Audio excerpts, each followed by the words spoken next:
60 years later, a small Mississippi town is still healing as the memory of Emmett Till lives on.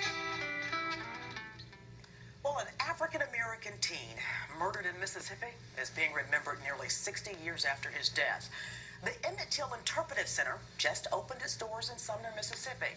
That's about 100 miles south of Memphis. And his death is often credited with catapulting the civil rights movement into high gear. I recently had a chance to visit the center and speak to people in the town. They're still trying to heal. Supporters say Till's story may be painful, but must not be forgotten. Now, as you watch this, I want to tell you that you may find some of Till's images in the story disturbing. Take a look.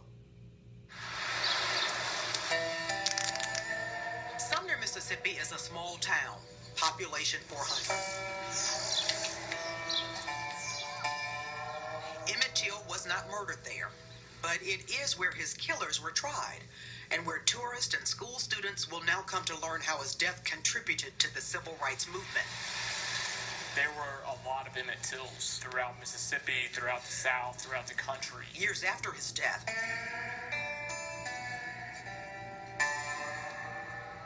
folks who live there still find it difficult to talk about the incident. Others question if the interpretive center is even necessary. Mamie Till had the boldness to say, no, we're not just going to bury him in Mississippi. The center's director explains why it's so important. When we understand our history and we understand the systems that allowed this type of thing to happen, we understand how we can move forward. Our story begins in the summer of 1955. Emmett Till was 14 years old when he traveled from Chicago to Money, Mississippi. He came to visit his uncle, a preacher in the Mississippi Delta. Just 2 days after he arrived, Till skipped church to come here, Bryant's Grocery. A trip to buy candy went terribly wrong when he whistled at Carolyn Bryant. She was white and the store owner's wife.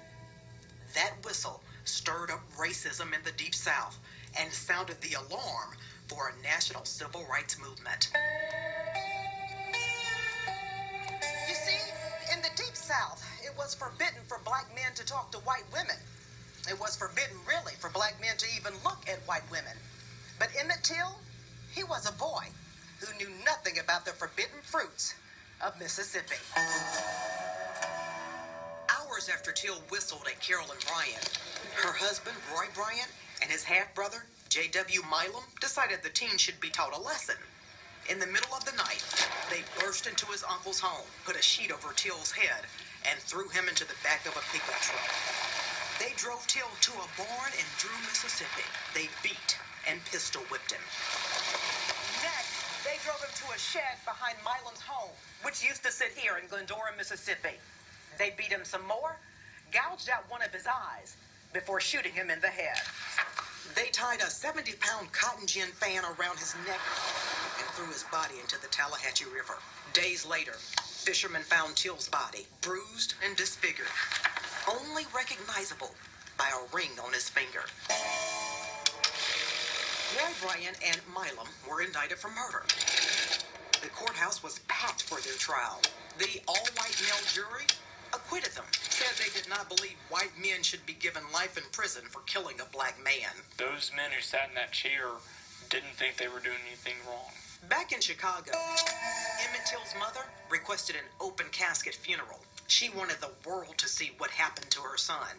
In the weeks after his funeral, activists used the murder as a rallying cry for civil rights protest. Fast forward to 2015, the Emmett Till Interpretive Center walked students through every step of the teen's story and the impact of his death. It's a powerful thing to do, is to put yourself in someone else's shoes. Yeah, it was powerful indeed, and it was truly amazing, Brandon, to retrace those steps. I mean, when we stepped into that barn where he was beaten, it was still there, exactly the same, except that they had taken up the floor where they beat him. And I mean, my photographer and I, Whitney Gramlin, we went and we stood on the exact bank where they pulled him out and where they had that cotton gin and where they got it from. It was just really amazing. You relived what he went through.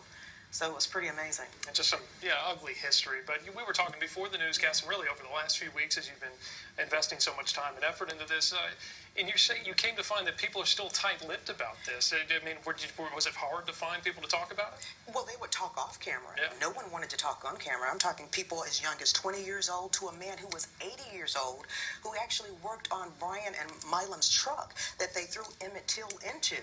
And he was afraid to talk because he said, my 85-year-old neighbor said, why are they bringing this up? They should just let it die. So he wouldn't even talk to us on camera. But listen, tomorrow night on Local 24 News at 10, the story of an apology and the beginning of reconciliation.